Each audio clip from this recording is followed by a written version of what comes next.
Hi, and welcome to my channel. My name is Amanda, and we're going to talk about The Sparrow by Mary Doria Russell. This is the only book I'm reviewing this month that I don't own a physical copy of, and this was recommended from Amy at A Star Reads, and I really enjoyed this book.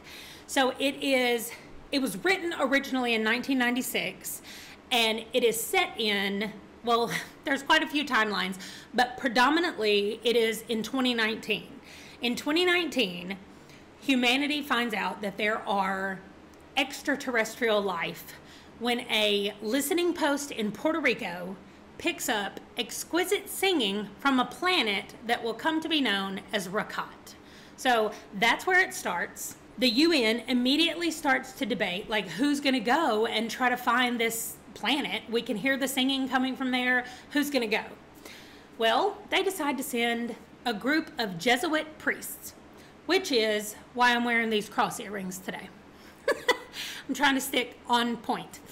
And what is so funny about this is a debut novel by Mary Doria Russell, and I did read in an interview with her where somebody said, were you concerned that this was the first book that you tried to publish? Like, that it was going to be like out there, you know, like the premise was going to be a thing. And she said, yeah, but once you start with Jesuits in space, you've got nowhere else to go. So I thought that it was such a great book. It is an exploration of character, honestly. And I almost think that you could take the first half of the book and completely have that separate from the second half of the book. They almost read like two totally different books.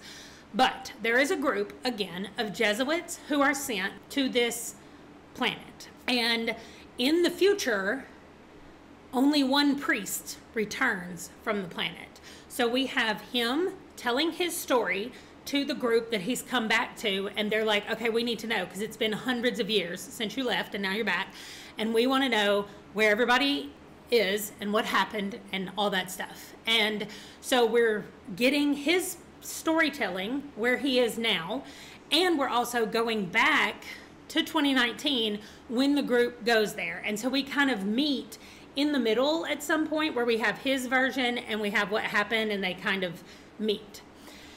And it is devastating, and it's also so pretty. Like, there were so many lines in here that I just wanted to like underline and save, and I really need a physical copy so that I can do that to it. But it was so good, and such an exploration of like the human condition and what happens when we're not the only ones, and what does that mean for this guy's faith, specifically this one guy that is telling us his story.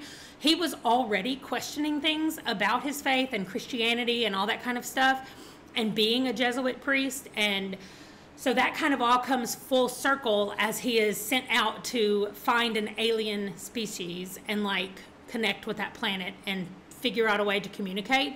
He's also a linguist, which is why he was sent. And so we get to see a very cool way of how he is learning a language as he is teaching a language back to them. And that part is just very cool, that whole interaction and how all of that happens, and the turn that this novel takes, like I said, about halfway through, and things are just completely different on the other side. So it's a book that starts out with a lot of hope, goes to a very dark place. There are a lot of content warnings that I think need to be checked out before you read this book.